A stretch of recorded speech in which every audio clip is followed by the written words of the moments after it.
Hello, happy Saturday. Thank you so much for joining me. A few things to talk about today.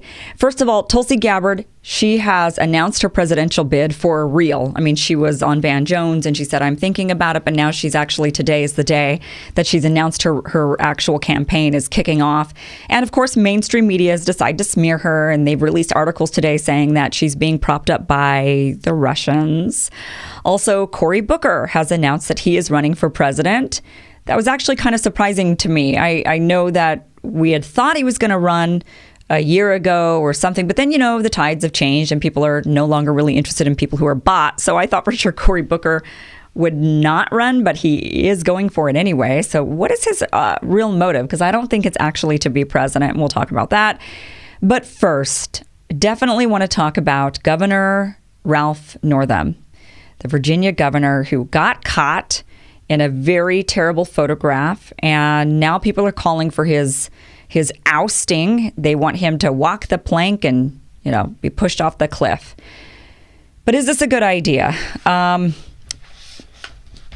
it's not a good idea. Quite frankly, it's not a good idea to ask for this guy to resign. And I have a really, really good reason.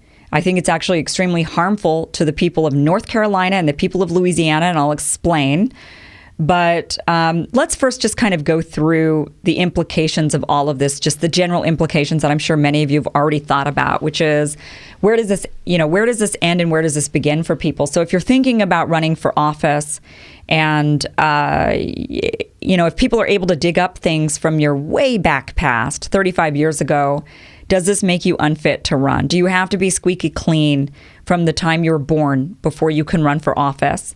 What are the rules after this? If we say to Governor Northam, you're out now because of this picture that you took 35 years ago. Now, I know that he's saying now, as of right now, he's saying that wasn't me. I don't know who was in that. Maybe it was a mistake. I don't think that was me, but I did do blackface and I apologize for that. And now I want to make this right. Give me the opportunity to make this right.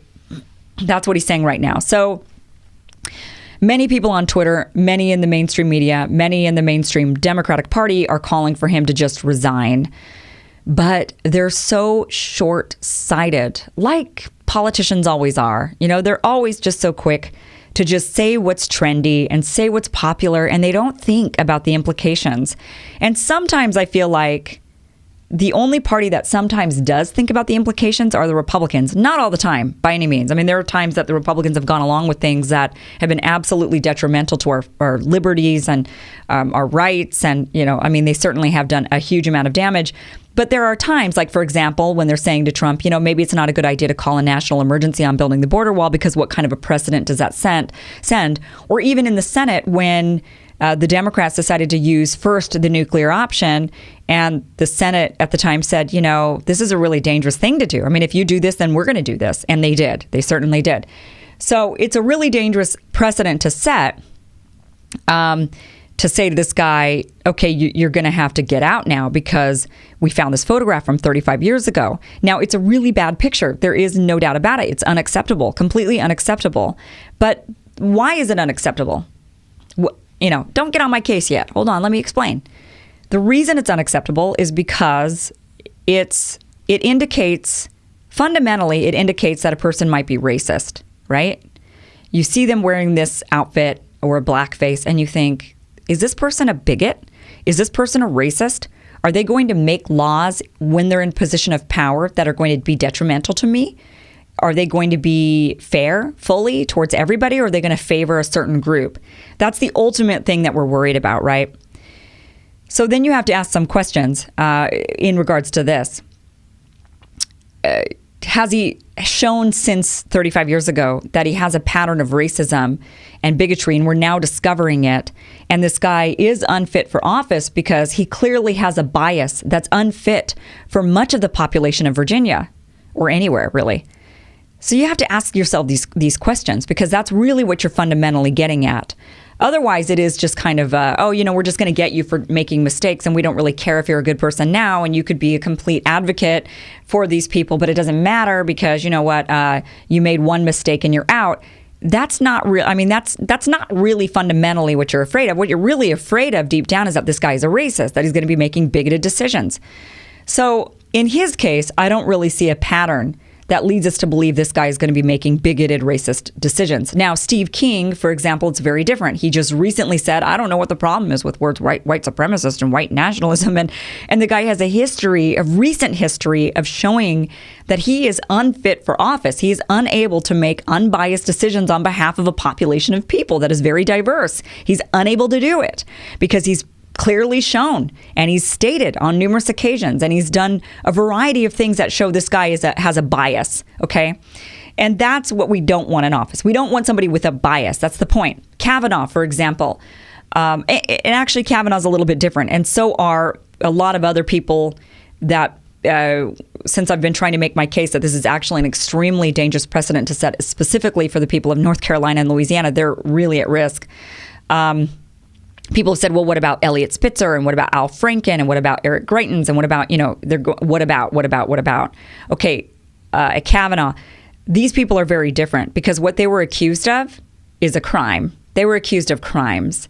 It's a crime to grope a woman. That's what Al Franken was accused of. It's a crime to hire prostitutes. That's what Spitzer was accused of. It's a crime to take photographs of a woman while she's blindfolded and tied up and use it as blackmail. That's what Eric Greitens did, governor of Missouri. That's a crime. It's a crime to attempted rape is a crime, and that's what Kavanaugh was accused of. So you have to kind of separate. And Roy Moore was accused of preying on teenage girls, and there was one in particular that was underage, but the statute of limitations had passed. These are crimes, okay? These are not like, oh, these guys were ousted and this guy. You can't even compare these because, for one, it's dangerous to compare them because to say, look, taking a photograph back in 1986 is equivalent to attempted rape. No, not at all. It's not at all. So, and it's downright dangerous to say that, to say, well, taking a photograph, you're the same as a rapist. You're the same as somebody who's using power and coercion.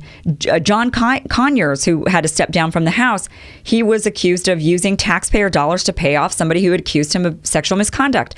These are crimes, you guys. These are crimes. That is very different than, oh, you took a photograph that was offensive, that's particularly offensive today, was offensive then, not as offensive as it is today, but it was also offensive then. And then this guy has absolutely no history of anything beyond that shows that this guy is some kind of a bigot who's going to be making biased decisions against a population of people. This is a very dangerous precedent to set in that way.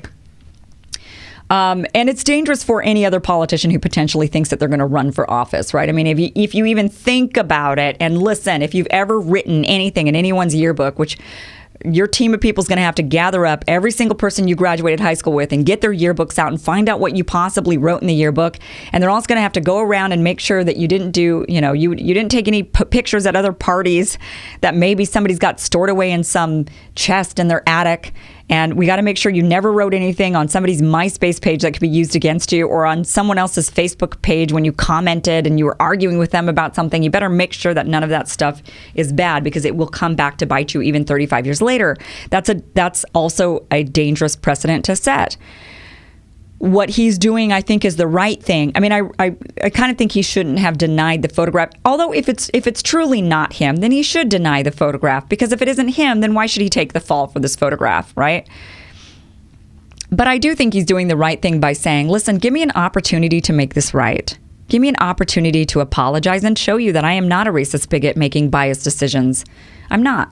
And I think that's fair, and that's the right precedent to set. I think anyone who comes out with any sort of baggage that is not criminal, very different than, like I said, Roy Moore, Kavanaugh, Greitens, Spitzer, these are all different cases. Those were criminal cases. If you've got anyone else who comes out and it turns out that they wrote something kind of bigoted, or they use the R word, or they use the N word, or they use whatever in somebody's yearbook or on MySpace or whatever, then I think we need to have a precedent that is set, and the correct precedent would be, please let me show you that this is not me. And if they can't, then they're out, like Steve King. Because that guy cannot say, please let me just show you I'm not a racist bigot. Yeah, we know you are. I mean, there's like so much evidence to show us that you are. So you got to go. You got to go. Now, why is this dangerous for the people of North Carolina and Louisiana?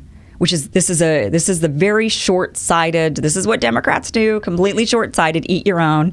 This is a horrible, horrible thing to do. And it's because the governors of North Carolina and Louisiana are Democrat, but their lieutenant governors are Republican. Now, do you not think that the GOP is going to see the Democrats? They're going to watch Democrats eat their own, because the GOP won't do this. So the GOP doesn't care. You can dig up anything you want on a GOP candidate or elected official, and they're just going to be like, meh, who cares? We're not going to call for his resignation. You can, but we don't care about you. You're a Democrat. We're Republicans. They're not going to care. But they know Democrats will do it. So what they're going to do is they're going to go to North Carolina, and they're going to go to Louisiana, and they're going to look through everything they possibly can to get those two governors to fall. And when Governor Northam has to eat it for this photograph, a precedent will be set. And when the GOP goes after that North Carolina governor and that Louisiana governor, the precedent will have been set. And the GOP will use this dirty political tactic to get them ousted so that a Republican sits in the governor's mansion. Now think about that. The precedent. We need to be careful about precedents we set. And sometimes the Republicans are really good about this. Like Trump and the emergency declaring national emergency, all the Republicans around him are saying it's not a good idea because if you do it, the Democrats will do it. So we got to be very, very careful about this. I do not think the guy should be ousted. I think what he needs to do is what he's saying, which is please give me the opportunity to make this right, to show you I am not a racist bigot. That's the right call. This was not an illegal act. There's not a clear victim like there was with Roy Moore and Eric Greitens and some of these, and Al Franken even, and these others. There was a clear victim. There was a violation against that victim that could have gone to court had the statute of limitations not passed. So very different case, and I think we need to be really aware of that. So those are my thoughts on Governor Northam.